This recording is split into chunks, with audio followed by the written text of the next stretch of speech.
in Nazi Germany, Jews were slaughtered because they weren't white enough, right? They weren't a part of the Aryan nation or the Aryan race.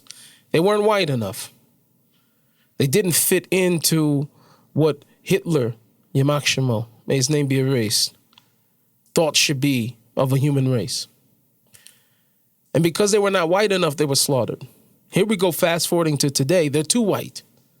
There's white colonizers. They're European. They don't even get to be Jewish anymore.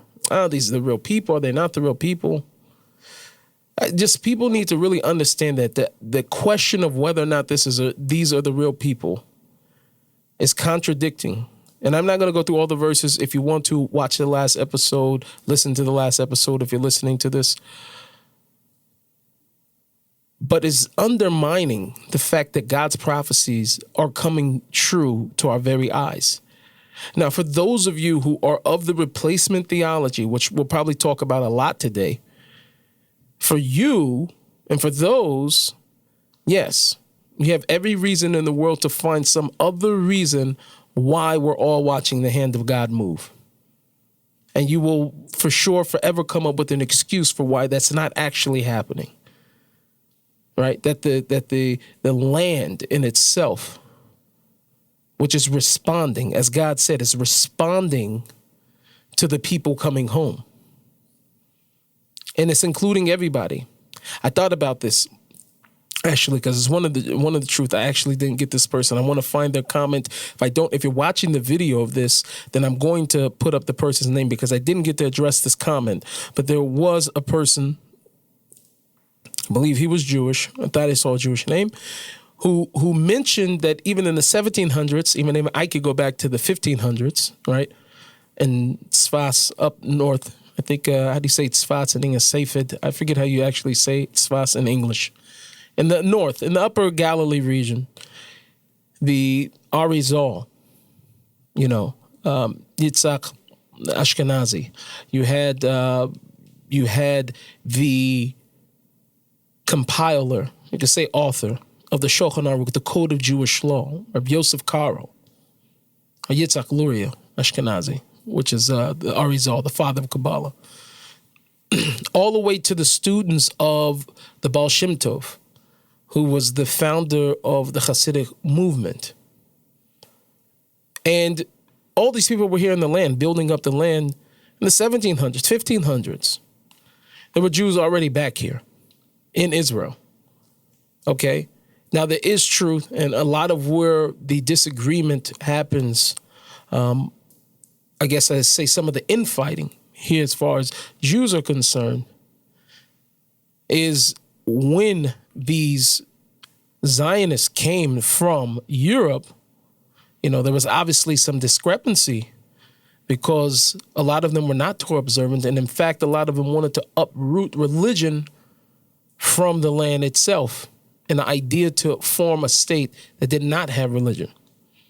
So that's where a lot of these arguments go back and forth. And the reason why I'm actually mentioning this is because Jews have been here. And the actual return of this exile, which is very, I guess to some degree, is a little bit different than when Jews returned from the Babylonian exile from the time of Nebuchadnezzar, after Nebuchadnezzar. And after the Persian was ruling, and at the command of, or at least at the permission of Cyrus, to go and build up Yerushalayim, to go back to the waste places and to begin to building, where there the predominant movement, the people, the movement who went back to go and build up, that before that second temple era, were Jews who by and large were not religious, weren't against religion. They just didn't know any better. They didn't have such a Torah knowledge. It wasn't until Ezra came to help build after Nehemiah had come back. Ezra comes many years later and reinvigorates the spiritual revival of the Jewish people. But it wasn't until that the Torah finds its proper place in the land of Israel. As opposed to where here you have really the religious Jews who came here first and started to build up the land. But what's interesting is there's a major influx that with even these guys being Zionists, even though I don't agree, and I've said how I feel about a Jewish secular government governing the land of Israel. Irregardless of that, what I want you to notice is that, as I mentioned before, the budding of the land, this reaction, this cause and effect of Jews coming, not only there, by the time that the state was actually formed and Jews were actually being ethnically cleansed from all the surrounding Arab nations and coming back, along with that influx of together, both those religious, not religious, returning here to the land in part responds to that by giving forth its fruit and its yield. So one of the ways I thought about this that we can understand this is that if we are to look at the relationship between a husband and wife, right? The Jewish people are the bride of God. On Mount Sinai, we stood at the wedding canopy. We made a contract with him, what we will call a ketubah, a marriage certificate between us and God. This is the Torah, right? And we were called to be faithful to him. Time goes on in the relationship. The Jewish people are not as faithful. The bride is not as faithful to her husband, the king. So he sends many messengers to his wife to tell she's not being faithful. And he says that I'm going to separate myself from you for some time. You have to live outside the house. You have to sleep on the couch. You got to leave outside the house. And for some time, we will be separated. But in the future, we will reconcile our differences. And I'm going to bring you back home. And when you come back home, it's going to be a sign for everybody around you that I love you when I bring you flowers. When the flowers are given to you, i.e., the vegetation of the land, right? So God brings forth the flowers, the fruits, the vegetation in a direct response to the Jewish people coming back to this land. So this is what we are seeing. This aligns itself with the prophets.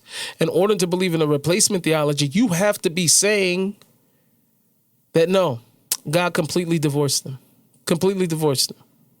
And it's a major issue. And it's these people, and it's the woke right, all of these people that have us in this conversation right now, which I don't think is unproductive. I think it's very productive to be able to have this conversation. But this is what has us having this conversation right now about whether or not there should be support or not support. And that also, it made me think about Genesis. In the book of Genesis, Bereshit, right? God commands Adam and Eve not to eat of the tree. He commanded Adam, actually, not to eat of the tree of knowledge of good and evil. Adam listens to his wife and he eats. Usually our wives give us good advice, not bad advice, but okay, in this case, he got some bad advice from his wife. He eats of the tree. Then the Spirit of God comes, in the presence of God is walking about through the garden, whatever that means. And God calls him Adam. He says, I'm here. He says, I was embarrassed because I was naked.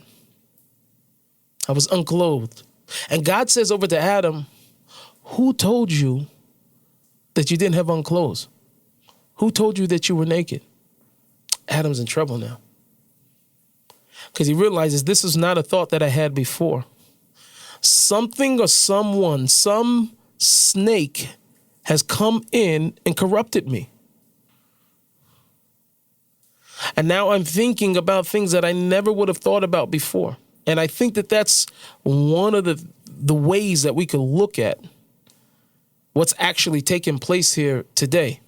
When we look at what's going on in the world, when we look at how the nations of the world, specifically like I've been talking to or addressing to not only my fellow Jews, but also to Christians on this particular matter about what does it look like and what does the Bible actually say about supporting the state of Israel?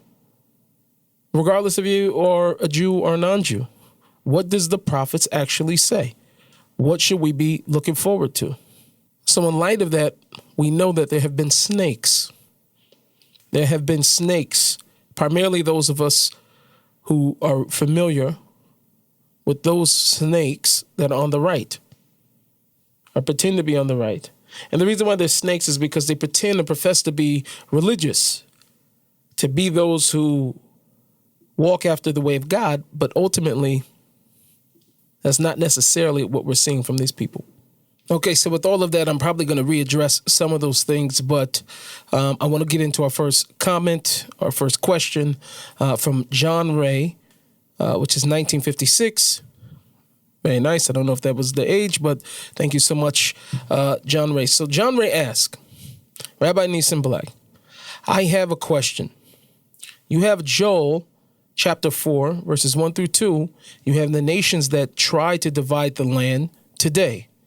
So they are predominantly in one region of the world, is what John Ray says. I don't know if I necessarily agree with that, but I think it's been pretty clear that it's been multiple nations from many different regions of the world. But then you have, he says, Zechariah chapter 12, verses 2 through 3. And the question I have is that, is there a possibility that nations is into two groups? So there's one category of nations, I think he's saying category, that goes against Israel and becomes sorely wounded due to, he's saying, number two, nations that rises up from behind. That there's a debate for a while of if Israel is going to stand alone or that righteous nations should come to the defense of Israel. So first off, I would say to you, John Ray, thank you so much for your question. And I think you bring up a very good point. So Joel chapter 4, verses 1 through 2, that talks about God judging the nations. Zechariah chapter 12, which speaks about God bringing and rallying the nations for this war, all who come up against Jerusalem.